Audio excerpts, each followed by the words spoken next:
Islam menjadi agama rasmi kepada negara Brunei Darussalam. Ia satu kurnia dari Allah Subhanahu Wa Taala kepada negara dan bangsa kita. Dokumentari kali ini mengungkap sejarah kedatangan awal Islam di negara Brunei Darussalam.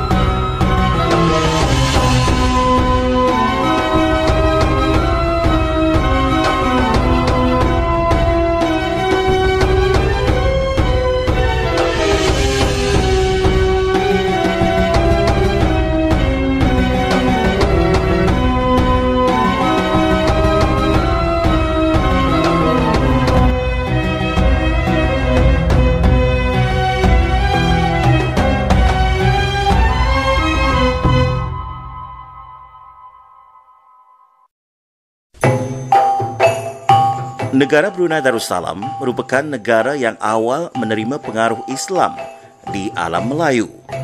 Dr. Muhammad Hadi Muhammad Melayong yang dipertua Persatuan Sejarah Brunei menerangkan mengenai Islam di Brunei berdasarkan catatan laporan dari sejarah Cina.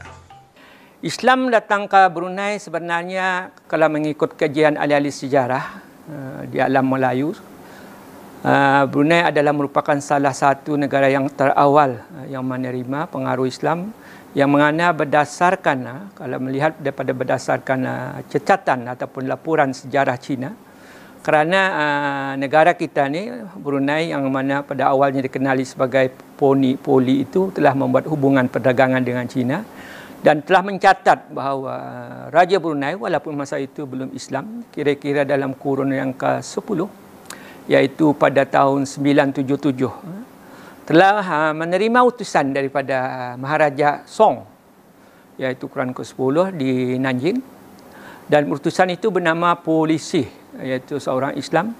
Dan raja kita ni pada masa itu adalah Raja Yangta yang beragama Hindu-Buddha dan telah menerima rembungan Islam itu dan kemudian telah mengantar balik rembungan daripada Brunei pada tahun 977 yang diketuai oleh Pu Ali, seorang orang Islam juga. Kita ni tak tahu siapa asal nama Pu itu, adalah menunjukkan nama Abu ataupun nama lambang Islam, dan juga disertai oleh Kadi Kasim dan Syekh Noh. Dan walaupun Islam merupakan belum menjadi agama rasmi, tapi dengan sendirinya Islam telah mula artinya datang. Sama ada tersibar, yang tersibar kita ni dah tahu, tapi yang penting ia datang ke bumi Brunei Darussalam menerusi hubungan perdagangan. Batu nisan di Rangas juga bukti kedatangan Islam yang menunjukkan nisan tersebut kepunyaan seorang Cina Muslim yang datang ke Brunei. Jadi setelah bukti yang pertama, kemudian kita mendapat bukti yang kedua. Ini bukti merupakan batu nisan. Ini yang paling penting barangkali yang terdapat di Brunei Darussalam, iaitu lebih kurang dalam kurun yang pertengahan kurun yang ke-11, iaitu yang terdapat di mahkam orang-orang Islam di mana ni, di Bandar Sibgawan, di mana di permakaman Islam di Rangas itu telah meninggal satu batu nisan Chinese Muslim ataupun orang Islam daripada China yang datang daripada wilayah Guangzhou, yang bertarikh lebih kurang 1264 Masihi, di mana salah seorang pegawai tertinggi daripada dinasti Song di selatan telah datang ke Brunei dan meninggal di Brunei dan telah berkubur, dan batu nisannya ini telah dibawa daripada Cina sendiri oleh anaknya dan telah dikuburkan di Brunei, dan namanya ialah Po Kong Chimu. Ini Po Kong Chimu ialah seorang. Ini juga menunjukkan betapa Islam telah tidak pun berkembang tapi telah datang ke Brunei. Islam secara rasmi mula bertapak di bumi Brunei Darussalam pada tahun Masihi 1368, yaitu apabila Sultan Muhammad Shah yang sebelum ini dikenali sebagai alat bertatar memeluk agama Islam. Menurut Datuk Imam Yaakob dalam Silsilah Raja-Raja Brunei yang terdapat di Batu Tersilah, ada menyatakan bahawa adalah yang pertama kerajaan di negeri membawa agama Islam dan mengikut syariat Nabi Muhammad SAW, iaitu Paduka Seri Sultan Muhammad dan saudaranya Sultan Ahmad. Daripada sana, kemudian daripada 1264, lebih kurang 200 tahun kemudian barulah kita ni menjadikan Islam sebagai agama rasmi kita ni. Apabila dengan sendirinya Sultan pertama kita ni, Awang Alak Bertatar, iaitu yang menjadi bergelar Sultan Muhammad Shah, sebagaimana yang tercatat di dalam Syair Awang Semaun dan juga tercatat di dalam Batu Tersilah yang ada di Makam Diraja yang berusia lebih juga 200 tahun, yang dah sebagian daripada batu nisan Sultan Muhammad Dasilah Muhammad Tajuddin. Di sana telah dicatat oleh Datuk Imam Yaakob bahawa Sultan Muhammad itu adalah merupakan pengasas yang membawa Islam bersama dengan saudaranya Sultan Ahmad. Maka daripada sanalah kita melihat bahawa pada mengikut tradisi kita ni, apabila sudah ketua ataupun sultan atau raja memeluk Islam dengan sendirinya, negeri tersebut pada keseluruhannya akan mengikut rajanya memeluk agama Islam, khususnya di kawasan-kawasan pemintahannya di kawasan kota Batu sendiri. Dan daripada sanalah Islam telah mula bertapak di Brunei dengan rasmi, dan juga dengan sendirinya lah wujudlah sebuah negara, iaitu yang kita ni warisi sehingga tahun ini, pada hari ini yang berusia 652 tahun, iaitu sebagai sebuah negara Melayu Islam Beraja.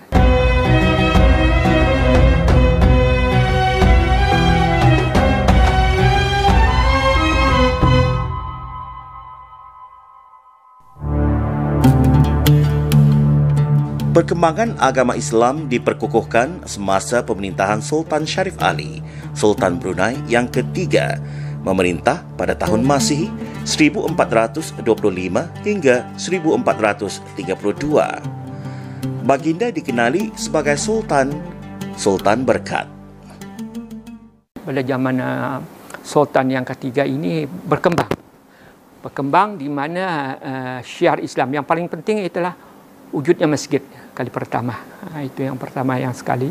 Kemudian Sultan Sharif Ali memanglah merupakan seorang ulama, tak asing lagi yang tahu pasal pentadbiran. Jadi pentadbiran Islam diperkenalkan di Brunei, termasuklah masjid, kemudian kiblat, hukum-hukum Islam mula diperkenalkan yang menjadi warisan yang dikukuhkan dalam Sultan hukum kanun kita ni, hukum syariah yang dikukuhkan oleh Sultan yang ke-9 melalui hukum kanun Brunei.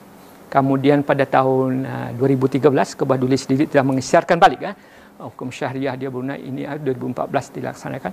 Ini ada memperlihatkan kewujudan kita ni sebagai sebuah negara Islam. Sewaktu zaman pemerintahan Sultan Bolkiah, Sultan yang kelima, memerintah pada tahun Masihi 1485 hingga 1524, syiar agama Islam semakin kukuh dan berkembang dengan pesat, sehingga tersebar ke seluruhan Pulau Borneo dan beberapa kawasan di Kepulauan Filipina. Sultan Bolkiah dikenali sebagai Nakhoda Ragam. Pada Batu Tersilah, ada menyatakan tentang kehebatan dan kekuasaan Sultan Bolkiah dalam meluaskan Empayar Brunei. Bahawa Sultan Sulaiman beranakkan Paduka Seri Sultan Bolkiah ialah raja yang mengalahkan negeri Suluk dan mengalahkan Saludang, dan nama rajanya Datu Gamban. Sultan Bolkiah Brunei berkembang bukan saja dari segi aspek agama Islam, dengan kehadiran mubalih-mubalih dan juga ulama-ulama, yang mana kalau kita melihat di Bandar Seri Begawan sendiri terdapat banyak makam Sarip Mupakih, makam Sarip Abdul Rahman. Semuanya ini adalah merupakan makam-makam yang datang dalam zaman Baginda dan zaman Sharif Ali, yang seterusnya telah menyebar Islam sehingga Brunei menjadi pusat perdagangan dan juga pusat penyebar Islam di Kepulauan Borneo. Dan yang paling penting sekali, penyebaran agama Islam itu bukan sahaja walaupun kalau kita ni melihat tidak sepenuhnya orang Brunei memeluk agama Islam, tapi dakwah Islam itu telah berkembang berdasarkan juga perkembangan perdagangan ke pesisiran Kepulauan Borneo sehingga ke Kepulauan Filipina.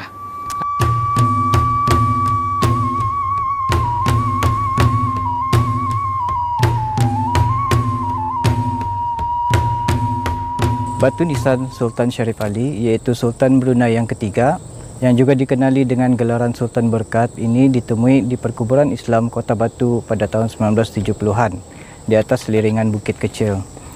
Batu nisan baginda berbentuk mihrab pada sebelah atasnya dan manakala pada bahagian bawah batu nisan baginda dihiasi dengan ukiran bunga jambangan dan diperbuat daripada batu pasir.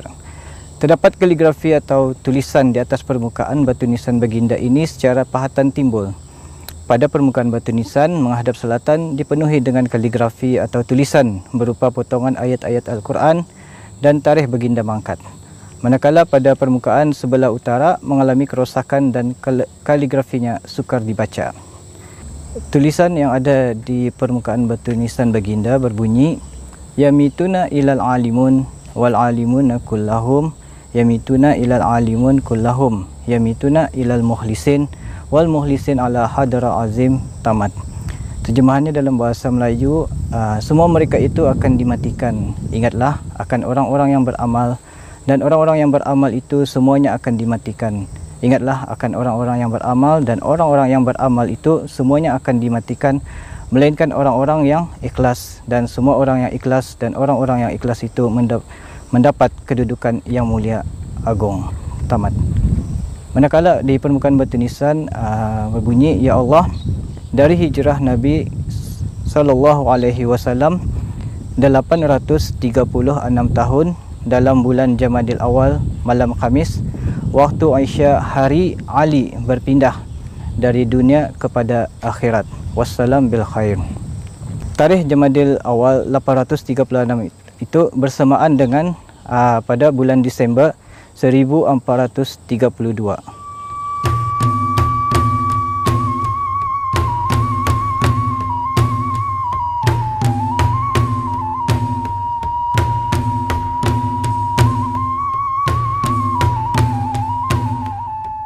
Makam Sultan Bolkiah, Sultan Brunei yang kelima, terletak di perkuburan Islam Kota Batu. Dibina oleh anak anda baginda iaitu Sultan Abdul Qahar, Sultan Brunei ke-6 sebagai kenang-kenangan kepada ayah anda baginda almarhum Sultan Bolkiah. Makam baginda diperbuat daripada batu pasir, diukir dengan ayat-ayat Al-Quran. Tukang-tukang yang dititahkan oleh baginda untuk membuat makam baginda ini dikatakan telah dibuat oleh pengiring-pengiring Puteri Laila Mencanai yang didatangkan dari Jawa. Makam baginda mempunyai 7 tingkat dan setiap tingkat dihiasi berbagai bentuk ukiran yang amat cantik dan menarik. Pada nisan baginda dicatatkan tarikh lindung Sultan Bolkiah iaitu 9 Ramadan 930 Hijrah bersamaan dengan 11 Julai 1524 Masihi. Antara tulisan yang ada di makam baginda ialah berbunyi Hijrah An-Nabawiyah Al-Mustafa alaihi salatul Malik At-Tahiyat pada 930 tahun pada waktu malam Rabu pada 9 hari bulan dewasa itu bahawa Al-Adil Malik As-Sultan Bolkiah pulang ke rahmat Allah Ta'ala. Pada waktu malam Rabu pada 9 hari bulan dewasa itu bahawa Al-Adil Malik As-Sultan Bolkiah pulang ke rahmat Allah Ta'ala.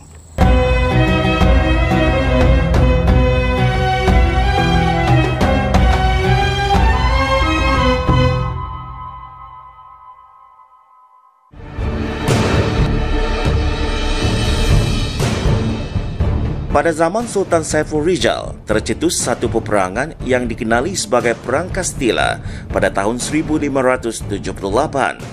Dalam peperangan tersebut, Brunei telah berjaya menewaskan tentera Spanyol dan sejak dari peristiwa itu, pengamalan agama Islam semakin kukuh dan berkembang di kalangan masyarakat Brunei pada ketika itu. Bagaimanapun dengan kekuatan kita ni mempertahankan, khususnya dalam zaman Saiful Rizal, itu masa itu Raja Tua Rizal, kita ni dapat mempertahankan agama Islam walaupun Kota Batu telah dihancurkan, termasuk makam Sultan Sultan Bolkiah telah cuba dihancur. Memang kerana dasar mereka ini cuba melenyapkan apa-apa saja bukti sejarah untuk melenyapkan semangat kita ni akan warisan kita ni, macam di Melaka hilang tu makam-makam sultan-sultan yang dah lagi ada dapat dicari. Tapi kita ni alhamdulillah di Brunei dapat kita mempertahankan karena Spanyol walaupun bertapak di Brunei hanya dapat bertapak lebih kurang 3 bulan. Makam Baginda pernah mengalami kerosakan pada zaman pemerintahan Sultan Saiful Rizal, Sultan Brunei yang ke-7. Semasa dalam Perang Kastila pada tahun 1578. Pada ketika itu, Brunei dikenali sebagai pusat penyebaran Islam yang terkenal di sebelah timur Laut Cina Selatan. Apabila Dr. Francisco de Sande merasakan askarnya kalah dalam peperangan tersebut, beliau telah mengarahkan askar-askarnya untuk merosakkan makam Sultan Bolkiah dan membakar Masjid Agung Brunei sebagai membuang ukas nyakitannya sebelum melarikan diri meninggalkan Brunei. Makam Baginda telah dibuat pemeliharaan semula setelah dititahkan oleh almarhum Sultan Omar Ali Saifuddin Sa'adul Khairi Waddin pada 17 Jun 1967 dan siap dipelihara pada 10 Julai 1968. Semasa zaman pemerintahan Sultan Muhammad Hassan, Sultan Brunei ke-9, agama Islam semakin berkembang maju, yang mana pada ketika itu hukum kanun telah digubal dan dijadikan sebagai dasar pentadbiran baginda. Dan apabila melihat kepada Sultan Hassan, kita melihat betapa kukuhnya ajaran agama Islam mengikut hukum syariah, yang dihukum orang yang mencuri dihukum apa saja berdasarkan kepada yang mana terdapat lebih kurang kali lebih 30 lebih pasal di dalam hukum kanun itu memperlihatkan hukum Islam, ajaran Islam berdasarkan hukum, berdasarkan kepada syarak dan juga berdasarkan kepada adat.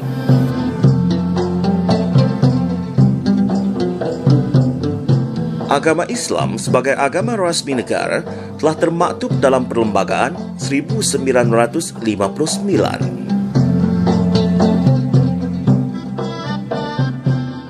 Kewujudan Perlembagaan 1959 yang diperjuangkan oleh almarhum Sultan Haji Umar Ali Saifuddin untuk mengekalkan status Brunei sebagai sebuah negara Melayu Islam Beraja atau sebuah negara Malay Islamic Sultanate yang diperjuangkan dan di dalam perundingannya dengan kerajaan British pada tahun 1957 bahawa Brunei akan didokong, akan kekal selama-lamanya sebagai sebuah negara Melayu Islam Beraja.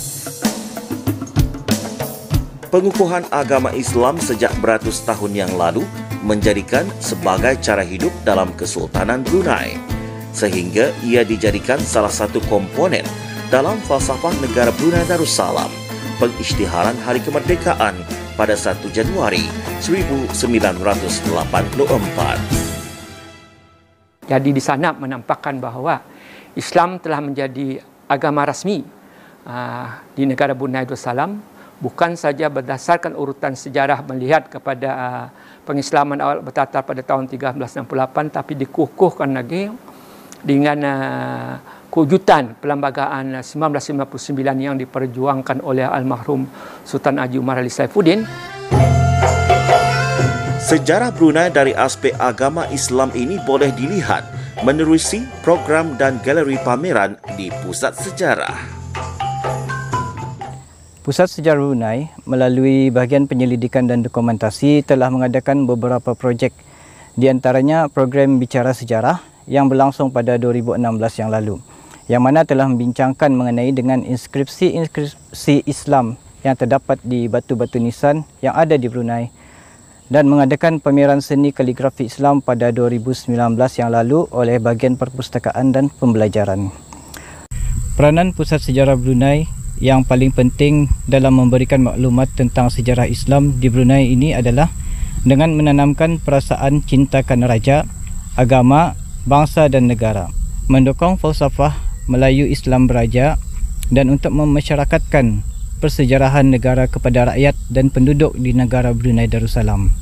Sesuai dengan bidang tugas utama Pusat Sejarah Brunei, iaitu menyelidik, mengumpul, menyimpan dan memelihara segala bentuk bahan dan kesan sejarah Brunei yang bernilai untuk generasi yang akan datang.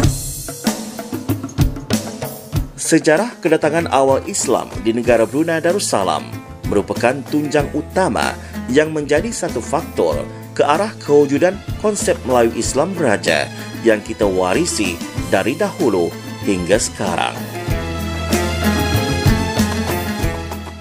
Bagi saya, itulah yang paling penting, yang dapat menyelamatkan, yang mana agama Islam itu adalah merupakan yang merupakan tunjang utama dalam kehidupan kita ni di negara Brunei Darussalam, yang mengukuhkan sistem beraja, yang mengukuhkan kedudukan kita ni sebagai bangsa Brunei untuk bersatu padu. Dan kerana Islam itu bukan saja merupakan satu agama, bahkan juga merupakan asas perpaduan kita, asas penyatuan kepada bangsa kita yang terdiri berbagai kaum, percayaan dan agama.